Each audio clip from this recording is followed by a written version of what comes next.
கிட்டத்தட்ட இவங்க இணைஞ்சிருவாங்கன்னு தான் நினைக்கிறேன் கூட்டணியில்.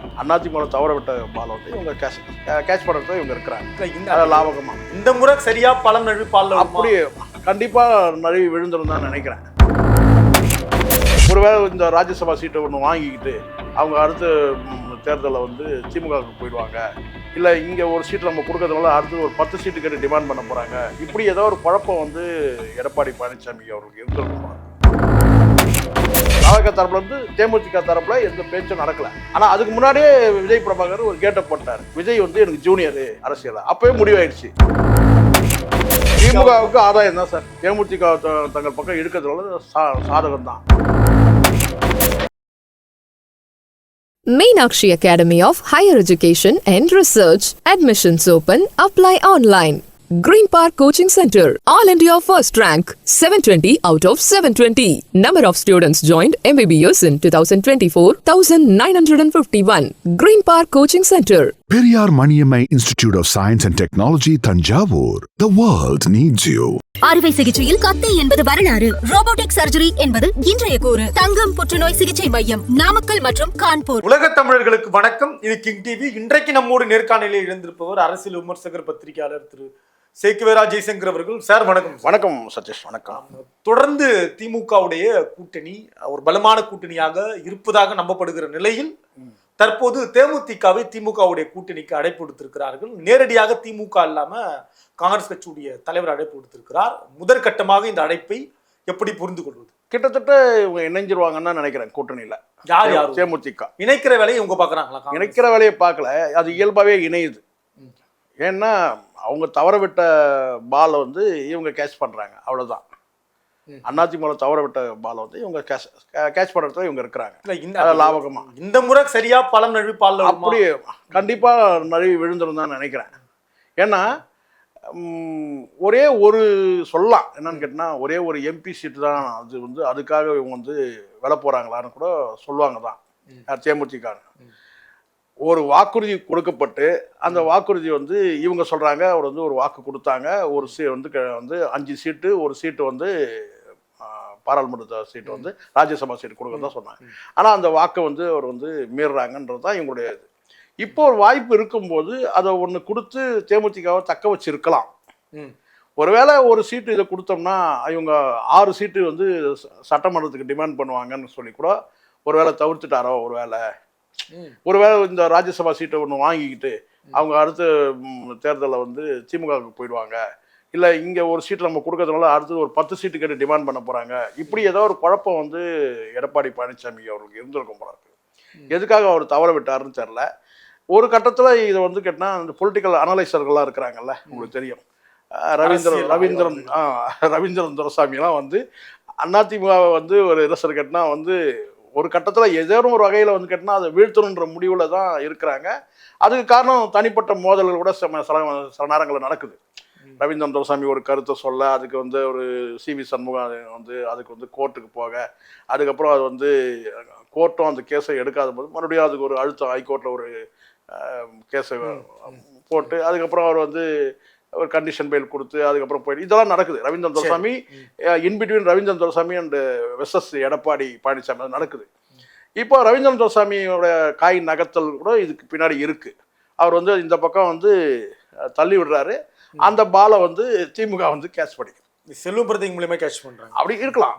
யாராவது ஒருத்தர் அழைப்பு கொடுக்கணும், செல்வ பெருந்தகை கொடுக்கலாம், இல்லை வேற யாராவது ஒருத்தர் வந்து அவரா கொடுத்துருப்பாரா சார்? யாரும் சொல்லியிருப்பாங்க, சொல்லி கொடுத்துருக்கலாம். ஒரு திமுக தரப்புல கூட நீங்க அழைங்க பேசலாம் அப்படின்னு கூட சொல்லியிருக்கலாம். சமிக்ஞை வராம ஒரு பெரியண்ணன் தோரணையில வந்து நடந்துக்க முடியாது இல்ல செல்வ பெருந்தகை, கூட்டணி கட்சியா இருந்தாலும் கூட. அப்போ வந்து இணையணும்னு ஒரு வேண்டுகோள் அந்த சைட்ல இருந்து வருது. அதுக்கு வந்து திமுக தரப்புல இருந்து ஒரு சிக்னல் கொடுக்கப்பட்டிருக்கலாம். இப்போ இப்படி எடுத்துங்க, செல்வ பெருந்தகை வந்து நீங்க கூட்டணிக்கு வரணும்னு சொல்லி ஒரு அழைப்பு கொடுத்து, அப்போ அந்த அழைப்பு வந்து கேட்டா திமுக தரப்புக்கு வந்து விருப்பம் இல்லைன்னு வச்சுங்களேன், நீங்க ஏங்க தேவையில்லாம சங்கடத்தை ஏற்படுத்துறீங்க? இங்க இருக்கிறவங்களுக்கே வந்து அலாட் பண்ண முடியல, உங்களுக்கே இங்க நாங்க வந்து அலாட் பண்ணோம், நீங்க வேற அவங்கள வேற கூப்பிட்டு இருக்கீங்கன்னு சொல்லுவாங்க. ஆனால் இங்க அரசியல் காய் நகர்த்தங்களை வந்து கேட்டா ரொம்ப சாமர்த்தியமா சாதுரியமா திமுக பண்றாங்க. இப்போ கமல் வந்து கடுமையா எதிர்த்தவர், அவரே கொண்டு வந்து கூட்டணியில போட்டாங்கல்ல, கரெக்டாக பேக்கெட் பண்ணிட்டாங்க, ஒரு சீட்டும் கொடுத்துட்டாங்க. அவர் வந்து கமல் வந்து ரொம்ப ஐக்கியமாக தீவிரமாக பிரச்சாரம் பண்ணுவார் கமல் இந்த தேர்தலில். அதுவும் விஜய் எங்கெல்லாம் பிரச்சாரத்துக்கு போறாரோ அங்கெல்லாம் கமல் வந்து களம் இறக்கப்படுவார். இதுதான் திமுகவுடைய காலமா திமுக செய்யறது. விஜயகாந்துக்கு எதிராக வந்து வடிவேலை இறக்குனாங்கல்ல ஒரு ஸ்டேஜில், சிறுமைப்படுத்துறது தான் அதெல்லாம். விஜயகாந்த் எங்க, வடிவேல் எங்க, ஆனால் ஒரு மேடையில் ஏற்றுனாங்கல்ல. அந்த மாதிரி இப்போ விஜய் எங்கெல்லாம் போறாரோ அங்கெல்லாம் கமல் வந்து பிரச்சாரத்துக்கு போவார். அது நடக்கும், சும்மாலாம் தூக்கி கொடுத்துட மாட்டாங்க. இப்போ இந்த இடத்துல வந்து இப்போ ஏற்கனவே உங்களுக்கு தெரியும், தம்பி பிரபாகர் என்ன சொல்லியிருக்கிறாருன்னா, ஏசியாவில் பெரிய கட்சி இருக்குல்ல, எந்த கட்சி, யாரு, நாம் தமிழர். தம்பி பிரபாகரன்னா தேமுதிக. நான் சொல்றது கிடையாது. தம்பி பிரபாகர் என்ன சொன்னார்னு சொல்லிட்டு நான் ஏசியாவில் பெரிய கட்சியானா தாவேகா. அந்த கட்சியில் இருக்கிற தலைவர் என்ன சொல்றாரு கேட்டா, எனக்கு ஜூனியர் தான் பொலிட்டிக்கலா, நான் தான் சீனியர்னு சொல்லி பிரபாகர் சொன்னார். விஜய் பிரபாகர், நீங்க அதெல்லாம் பாக்குறது இல்லையா? விஜய் பிரபாகர் சொல்றாரு. நீங்க அப்படிதான் நான் சொல்லுவேன். தம்பி பிரபாகர் நீங்க ஊடகங்கள்ல வேற மாதிரி. தம்பி பிரபாகர், விஜய் பிரபாகர் என்ன சொன்னார்னா, என்னை விட வந்து விஜய் வந்து ஜூனியர் சொன்னாரா இல்லையா? ஆமா, அதான் சார். அப்போ வந்து ஏசியாவிலே பெரிய கட்சி தான் அது. அந்த கட்சியை என்ன சொல்லிட்டாரு கேட்டா, அந்த தலைவர் வந்து எனக்கு ஜூனியர்ன்ட்டாரு. அப்பவே முடிவாயிடுச்சு, இவங்க வந்து விஜய் கூட இல்ல, தாவேகா கூட இல்லைன்றது முடிவாயிடுச்சு. அதுக்கான ஸ்டெப் அவங்க எடுக்கல. அது பொறுமையா எடுத்துக்கலான்ட்டாங்க. இப்போ பெரிய கட்சிகளை வந்து சேர்க்கணும், நம்ம வந்து கூட்டணி கொண்டு வரணும், அதிமுக இந்த மாதிரி ஒரு பெரிய கட்சிகளை வந்து கூட்டணி கொண்டு வரலாம்னு சொல்லிட்டு தாவேகா தரப்புல வந்து தேமுதிக தரப்புல எந்த பேச்சும் நடக்கல. ஆனா அதுக்கு முன்னாடியே விஜய் பிரபாகர் ஒரு கேட்டை போட்டாரு. என்னன்னா வந்து விஜய் வந்து எனக்கு ஜூனியரு அரசியல். அப்பவே முடிவாயிடுச்சு, ஒரு அண்ணன் ஆயிட்டாரு. ஆமா, பொலிட்டிக்கலா அண்ணன் வந்து விஜய் பிரபாகர், யாருக்கு, விஜய்க்கு. அப்போ முடிவாயிடுச்சு. தாவேகா வந்து அவங்களும் போல. இப்போ இந்த இடத்துல வந்து ரவீந்திர துரைசாமி அழகா வந்து ஒரு காய் நகர்த்தி அந்த மீடியேஷன்லாம் அவர் பண்றாரு. பாமகக்கும் பண்றாரு, அட்வைஸ் பண்றாரு பொலிட்டிக்கலா, இங்கேயும் தேமுதிகவும் பண்றாரு. எனக்கு வந்த தகவல் தான் நான் சொல்றேன். நம்மளுக்கும் அப்படியே சோர்சஸ் கேட்போம்ல இல்லையா? நம்ம பெரிய வந்து புள்ளி விவர மேதையெல்லாம் நம்ம கிடையாது. ஆனால் வந்து ரவீந்திர துரைசாமியோட கை இருக்கு.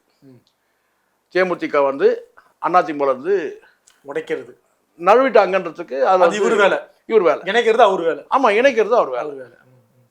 அவர் செல்வப்பெருந்தகை வந்து கேட்டா வாங்க அப்படின்னு கூப்பிடுறாரு. இப்போ கடைசியா வந்து கிட்டத்தட்ட பேசி இவங்க டிஎம்கேவோட அலைன்ஸ் போயிடுவாங்க. பழம் நழுவி பாலியில் விழுந்துரும். பொறுத்திருந்து பார்க்கணும். அதை தாண்டி தேமுதிகவுடைய வாக்கு வங்கி என்பது திமுகவுடைய வெற்றி கோட்டி தொடுவதற்கு பயன்படும். அப்படி இல்லை, அதிமுகவோட போய் சேரும் போது அந்த வாக்கு வங்கி வந்து சேராது. ஆனால் இந்த சைடுல டிஎம்கே சைடுல வந்தாங்கன்னா அந்த வாக்கு வங்கி எப்படி சொல்றீங்க? எந்த மாதிரி ரெக்கார்ட் இல்ல கடந்த காலத்துல பல அவமானங்களை வந்து அதிமுக இருந்து இவங்க வந்து அனுபவிச்சிருக்கிறாங்க. 2011 இருந்து. ஆமா ஆமா ஆமா, வந்து நிறைய வந்து ஒரு முறை வந்து நீங்க போலானே கிளம்பலானே சொல்லிட்டாரு எடப்பாடி, தெரியும் நினைக்கிறேன். அவர் சுதீஷ் இருக்காரு. ஸோ அவர் வந்து நீங்க வந்து கிளம்பலான்னு சொல்லிட்டாரு. அதுக்கப்புறம் வந்து மீண்டும் கூட வந்து இந்த கூட்டணியில வந்து இணைஞ்சாங்க. ஒரு விஷயத்த வந்து எடப்பாடி வந்து கவனிக்க தவறிட்டாரு இந்த இடத்துல. யார் வேணாலும் எதிராக வேலை செய்யட்டும். கடந்த தேர்தலில் என்டிஏவோட பல கட்சிகள் வந்து பிஜேபி தலைமையில் போயிட்டாங்க. என்டிஏன்னு ஒரு அணி அமைக்கப்பட்டது பாராளுமன்ற தேர்தலில். ஆனால் அப்போ வந்து தேமுதிக வந்து ஸ்ட்ராங்காக இவங்க பக்கத்தில் இருந்தாங்க. ஆமாம், ஏடிஎம்கே சைடில் இருந்தாங்க. ஒரே ஒரு கட்சி தான், வேறு யாருமே கூட்டணிக்கு வரவே இல்லை. ஸோ என்டிஏக்கு ஒன்று பயந்து இருக்கலாம், அல்லது வந்து பிஜேபிக்கு பயந்து இருக்கலாம், இல்லை ஏதோ ஒரு காரணத்தில் வந்து அவங்களோட போயிட்டாங்க. எந்த கட்சியும், புதிய தமிழகமாக இருக்கட்டும், ஜான் பாண்டியன் அவர்களாக இருக்கட்டும், அல்லது வந்து வேற எந்த கட்சி, பாட்டாளி மக்கள் கட்சி, பாட்டாளி மக்கள் கட்சி, நீங்க பாட்டாளி மக்கள் இவங்க ஆனால் ஸ்ட்ராங்காக இருந்தாங்கல்ல, உங்களோட கூட்டணியில் இருந்தாங்க. பாட்டாளி மக்கள் கட்சியோட முன்னாள் பேசிட்டு மறுநாள் மாறிட்டாங்க சார். இவங்க வந்து கூட்டணி விசுவாசத்தோட இருந்தாங்கல்ல. அப்போ அதுக்காகவாவது இவங்க வந்து ஒரு சீட்டை அலாட் பண்ணி இருக்கலாம். அதில் வந்து தம்பி விஜய் பிரபாகரோட எதிர்காலமே இருக்கு. அவர் எம்பி ஆன பிறகு தான் அவர் கல்யாணம். அப்படியான வந்து பார்த்தீங்கன்னா வந்து அந்த இது வந்து அவங்க குடும்பத்தில் நடக்கிறது தான். ஒரு ஆசை இருக்காதா தன் மகன் வந்து எம்பி ஆகணும்னு சொல்லிட்டு. அப்படி இருக்கும்போது கேட்டால் அதில் வந்து கேட்டால் வந்து அவர் இன்னும் பிடிவாதமாக இருந்திருப்பார். 2 சீட்டு கொடுக்குறீங்க, யாரோ ஒருத்தருக்கு தான் கொடுக்குற, 2 கட்சியில் இருக்கிற ஒரு நிர்வாகி கொடுக்குறீங்க, 2 பேர் கொடுக்குறீங்க, அதை ஒன்று கொடுத்துருக்கலாம். அது மூலமா அவங்க இன்னும் கொஞ்சம் உறுதியா இருந்திருப்பாங்க. வந்து கூட்டணி விசுவாசம். வாக்கு வங்கி திமுக உதவுமான்ற தேமுதிக சார் உதவுது கண்டிப்பா. நீங்க விஜயகாந்துக்கு ஒரு செல்வாக்கு இருக்கு சார், இருக்கு. விஜயகாந்துக்கு ஒரு செல்வாக்கு இருக்கு. எப்படி சார் சொல்றீங்க? என்ன ஆதாரம் சார்? எந்த என்ன நீங்க சொல்றீங்க? வேணா நீங்க போயிட்டு அந்த அங்க போய் நின்னுங்க. அந்த கோயம்பேட்டில் ஒரு கல்யாண மண்டபம் இருக்குது, அதான் அவருடைய சமாதி வச்சிருக்காங்கல்ல, அங்க போய் பாருங்க சார். பல பேர் ஒரு நாளைக்கு நினைவிடத்துக்கு எம்ஜிஆர் சார் அப்படி கிடையாது சார், நீங்க அப்படின்னா நினைக்காதீங்க. விஜயகாந்துக்கு ஒரு செல்வாக்கு, நீங்க ரொம்ப விஜயகாந்த் நீங்க வந்து டிகிரேட் பண்ண நம்ம சொல்லல சார், தரவு அப்படிதான் சார். தரவுல சார் நீங்க தரவுன்னு கிடையாது, நீங்க வந்து தரவுலயே வந்து பாத்தீங்கன்னா நீங்க வந்து அவருடைய இறந்த காலத்துல இருந்து இறந்த நேரத்துல இருந்து அவர் சாவுக்கு வந்த மக்கள் இதெல்லாத்தையும் நீங்க கணக்கு போட்டு பாருங்க. அவங்கள வாக்காளர்ன்றீங்க? வாக்காளர் இல்ல, 50% சொல்லுங்க, பாதி சொல்லுங்க, 25% சொல்லுங்க. சரி, விஜயகாந்துக்குன்னு ஒரு பவர் இருக்கு. நீங்க தனித்து நின்று ஒரு சட்டமன்ற தேர்தல் கூட ஜெயிக்க முடியாது அவங்க, அதுல ஒன்றும் சந்தேகம் வேணாம். ஆனா ஒரு கனிசமான ஒரு குறிப்பிட்ட பகுதிகளை வந்து இப்ப நான் கேட்கிறேன் வந்து தமிழ்நாடு முழுவதுமா பாட்டாளி மக்கள் கட்சிக்கு செல்வாக்கு கிடையாது, பிசிகாவுக்கு தமிழ்நாடு முழுவதுமா இருக்கு கிடையாது. நம்ம மற்ற கட்சிகள் எடுத்துங்க. ஆனா இவங்க எல்லாராலையுமே திமுகவுக்கு ஆதாயம் இருக்கு, இதால இருக்கா? திமுகவுக்கு ஆதாயம் தான் சார். தேமுதிக தங்கள் பக்கம் இருக்கிறதுனால சாதகம் தான். பாராளுமன்ற தேர்தல் வாக்கு சதவீதம் எவ்வளவு வாங்கியிருக்கான்னு பாருங்க, ஒரு 3% குறைஞ்சிருக்கு. வாங்கன்னு சொல்லுங்க, நீங்க குறைஞ்சது சொல்லாதீங்க, வாங்கன்னு சொல்லுங்க சார். நீங்க 8% வரைக்கும் போனவங்க தான். ஏன் பாட்டாளி மக்கள் கட்சி முதல்ல வாங்கின வாக்கு சதவீதம் எவ்வளோ, இப்போ எவ்வளோ? அது சரிவுலாம் வரும், ஏறும் இறங்குறதுலாம் இல்லை. ஆனால் கடைசியாக அவர் வாங்க வந்து ராதிகா நிக்கல்னா ஜெயிச்சிருப்பார். அங்கே நாயுடு ஓட்டு ஸ்ப்ளிட் ஆயிடுச்சு. ராதிகா வந்து நாயுடு ஓட்டை ஸ்ப்ளிட் பண்ணிட்டாங்க. இல்லைன்னா அந்த விஜய் பிரபாகர் ஜெயிச்சிருப்பார். இல்ல நான் மறுபடியும் கேட்கணும், நீங்க மிகையா சொல்றீங்கன்ற நாயுடு ஓட்டு வெற்றியை தீர்மானிக்கும். ஆமா சார், அந்த தொகுதியில் இருக்கிற வந்து எதனால அந்த தொகுதி கொடுத்தாங்க உங்களுக்கு? அங்கே 2 சமூகம் தான் வந்து பெரிய சமூகம்னு சொல்லப்படுது. அதில் வந்து கேட்டால் வந்து இவர் வந்து விஜய் பிரபாகருக்கு வந்து காம்பீட் பண்ணது வந்து ராதிகா தான். அவங்க காம்பீட் பண்ணலன்னா கண்டிப்பாக வந்து இவர் ஜெயிச்சிருப்பார். அவங்க ஒரு 1.5 லட்சம் ஓட்டு ஒன்று வாங்கிட்டாங்கல்ல, சொற்ப ஓட்டு தானே சார், 4000 ஓட்டுகள் தான் தோத்தாங்க நெருக்கடியில். அப்படின்னா அப்போ எப்படி அந்த 4000 ஓட்டு எது? இங்கே சாதியை வச்சு தான் ஓட்டு. அது விஜயகாந்தனா இருக்கட்டும், அது வந்து யாருனா இருக்கட்டும்.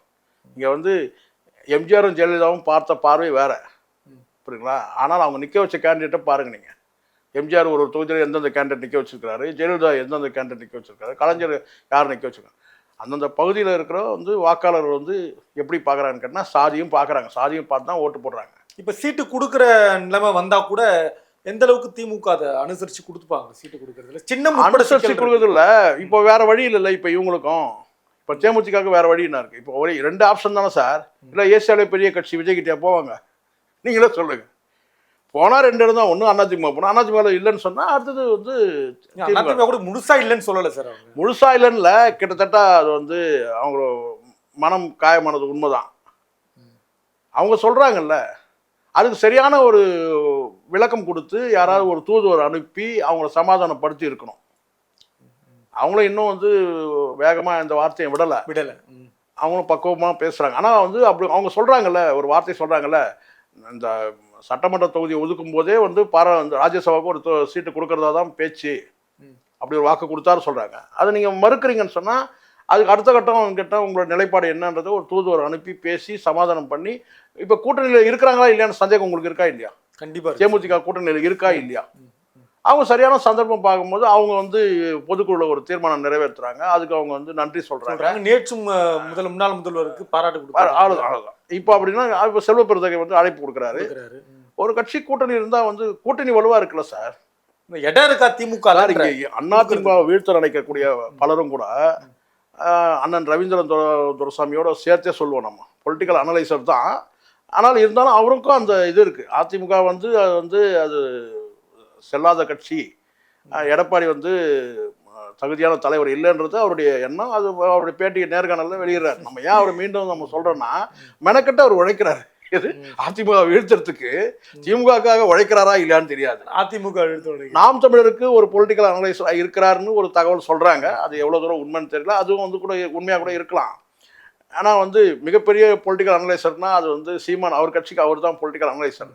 ஆனால் ஒரு சப்போர்ட் இருக்கலாம். ஒருவேளை வந்து ஒரு அரசியல் வந்து ஒரு திறனாய்வாளர் அடிப்படையில் கூட அவர் வந்து சப்போர்ட் பண்ணலாம்.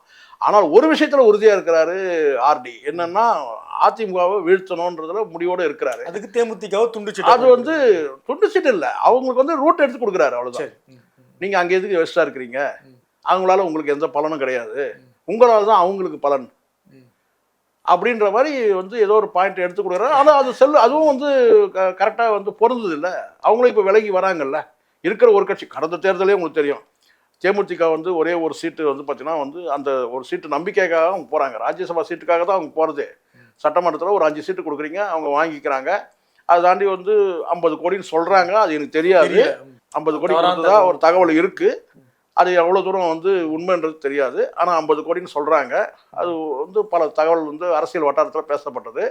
ஆனால் 50 கோடி குறைவு தான். இதே நீங்கள் திமுக பக்கம் போயிட்டீங்கன்னா கட்டினா கூடுதலாக 100 கோடி கூட கொடுத்துருப்பாங்க, 10 சீட்டு கூட வாங்கியிருக்கலாம்னு சொல்லி அப்படி ஒரு தகவல் போடும்போது அங்கே மனமாற்றம் வரதானே செய்யும். எப்படியோ 2 திராவிட கட்சிகள் தானே ஆயிடுச்சு சார், இல்லையா? அப்போ வந்து அதுதான் இங்கே ரூட் எடுக்கிறதுன்றது அதுதான். இப்போ வந்து திமுகவுக்கு வந்து சாதகம் தான். எப்படி இருந்தாலும் வந்து தேமுதிக போச்சுன்னா கூடுதலாக ஒரு கட்சி. இப்போ கமல் இருக்கிறாருன்னு கேட்டினா அதே மாதிரி கேட்டினா அந்த இடத்துல எப்படி இருந்தாலும் வந்து தாவேகாக்கு போனால் தானே அவங்களுக்கு வந்து யோசிக்கணும். இப்போ நான் கேட்குறேன் வந்து ஒருவேளை வந்து திமுக தரப்பில் அழைப்பு இல்லை, தேமுதிக போல, அடுத்தது ஆசியாவுடைய பெரிய கட்சியான வந்து தாவேகாக்கு தானே போவாங்க. கண்டிப்பா ஆசியாவை உலகம்னு சொல்லலாமா? உலகத்திலே இருக்க பெரிய கட்சி சார். உலகத்திலே இருக்க பெரிய கட்சி, இளைஞர்கள் மண்டியில கொண்டாடப்படும். ஆமா, அதான் உலகத்திலே இருக்க பெரிய கட்சி சார். 2K கிட்ஸ் எல்லாம் ஏத்துக்கிட்டு உலகத்தில் இருக்க அத்தனை இளைஞர்களும் இருக்கக்கூடிய வந்து கட்சி தாவேகா, அப்படி சொல்லலாம்ல? சந்தோஷம் தானே? உலகத்திலேயே வந்து இளைஞர்கள் பெரிய அளவில் இருக்க கட்சி வந்து தாவேகா. அங்க கூட போயிடலாம்ல, போலாம் தாராளமா அங்க கூட. அதனால அந்த வாய்ப்பு எதுக்கு தரணும்னு சொல்லிட்டு வந்து திமுகவோட காய் நகத்தலா கூட இருக்கலாம். ஆனால் எப்படி இருந்தாலும் கேட்டினா வந்து அதிமுகவில் இவங்களுடைய பயணம் இனிமேல் இருக்கிறதுக்கான வாய்ப்பு இருக்காது. இந்த முறை கட்டாயம் வந்து பலம் விழுந்துரும், கண்டிப்பாக விழுந்துரும். அதுக்கான வேலையை வந்து சிலர் செய்கிறாங்க. பளிச்சுன்னு நமக்கு தெரிஞ்ச சில நபர்கள் இருக்கிறாங்க. அதில் வந்து அரசியலுக்கு அப்பாற்பட்டவங்கள வந்து ஒரு ஆர்டி இருக்கிறார். இதுல அதிமுகவை வந்து நசுக்கணும், ஒழிக்கணும், அழிக்கணுன்றதுல வந்து முனைப்போட செயல்படுறாரு. அதுக்கு காரணம் கேட்டிங்கன்னா அணுகுமுறை தான். ஒரு பொலிட்டிக்கல் அனலைசரை வந்து நீங்கள் அப்படியே விட்டுறணும் சார். அவங்க வந்து பேசுவாங்க, அப்படியே விட்டுறணும்.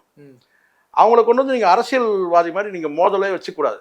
அவங்களுடைய கருத்தை அவங்க சொல்கிறாங்க. இப்போ அண்ணன் மணி இருக்கிறாரு, அவருடைய கருத்தை அவர் சொல்லுவாரு. உங்க கருத்தை நீங்க சொல்றீங்க, என் கருத்தை நான் சொல்றேன். யாரும் வரக்கூடாது. இல்ல அது இல்ல சார், அப்படி இல்ல. ஒரு கருத்தை சொல்றோம், அவ்வளவுதான். அதை வச்சு நீங்க வந்து என்னன்னு கேட்டா அவங்கள வந்து கார்னர் பண்றது, அவங்கள காயப்படுத்துறது எல்லாம் வச்சு கேட்டா அப்போ அவங்க மெனக்கட்டு இறங்குவாங்க. இப்ப நான் கடந்து போயிடுவேன். அட போங்கடா, எல்லாரும் தான் நான் சுட்டிட்டு இருக்கிறேன், எல்லாரும் தான் நான் சொல்றேன் சொல்லிட்டு போயிடுவேன். நான் கிண்டல் பண்ணீங்களா, கேள்வி. ஆனா எல்லாருக்கும் அதுதான். ஆனா வந்து சில பேர் கங்கணம் கட்டிட்டு அப்படியா நீ என்ன என் மேல நீ கேச போறியா, நீ நான் பண்றேன் பாரு அப்படி சொல்ல முடியுமா? ஸோ இதெல்லாம் வந்து சகஜம் சார். இதெல்லாம் வந்து அரசியலில் வந்து கேட்டால் வந்து விமர்சனங்கள் வரும், அதெல்லாம் கடந்து போயிடணும். நீங்கள் வந்து அவர் மேலே கேஸை போட்டு அவர் ஏதோ சொல்லிட்டாரு, நம்மளை இது பண்ணிட்டாரு பண்ணோன்னா அப்போது தொடர்ச்சியாக வந்து அவர் வந்து கேட்டால் ஒரு நாளைக்கு 10 மேடையில் ஏறுறது சம்மந்தம் 10 மீடியாவில் பேசுறது. நான் ஆர்டியை சொல்கிறேன். நான் அந்த மாதிரி தானே எல்லாருமே இருக்கணும். அவங்கள வந்து காயப்படுத்துறது, அவங்கள கார்னர் பண்ணி வீடியோ போடுறது. கடந்த காலத்தில் மணியும் விமர்சிக்கப்பட்டார் ஆதரவு திமுக தரப்பில். ஆர்டியை வந்து பார்த்தீங்கன்னா இப்போ தாவேகா தரப்புலையும் வந்து கேலி கிண்டல் பண்ணுறாங்க. இந்த சைடில் வந்து கேட்டிங்கன்னா வந்து அதிமுக தரப்புலையும் வந்து அவரை வந்து கேஸே போட்டாங்க. பொலிட்டிக்கல் அனலைசர் அவங்க வேலையை அவங்க செய்கிறாங்க. அது எல்லாமே கரெக்டாகிறதும் கிடையாது, தப்பாகிறதும் கிடையாது. அது நம்ம கடந்து தேமுதிக விலகிறதுக்கு காரணம் நான் சொல்கிறேன், என்னுடைய ஆய்வு சொல்கிறேன். நான் பல வீடியோக்கள் நான் பார்க்கறதுனால நமக்குள்ள சோர்ஸ் நம்ம சொல்லலாம் இல்லையா? அந்த சோர்ஸ் அடிப்படை கேட்டினா அங்கே வந்து ஒரு சக்ஸஸ் வந்து ஆர்டி பண்ணிட்டாரு. டிஎம்டிகேவை ஏடிஎம்கே வந்து பிரித்து விட்டார். இது நடந்தது உண்மை.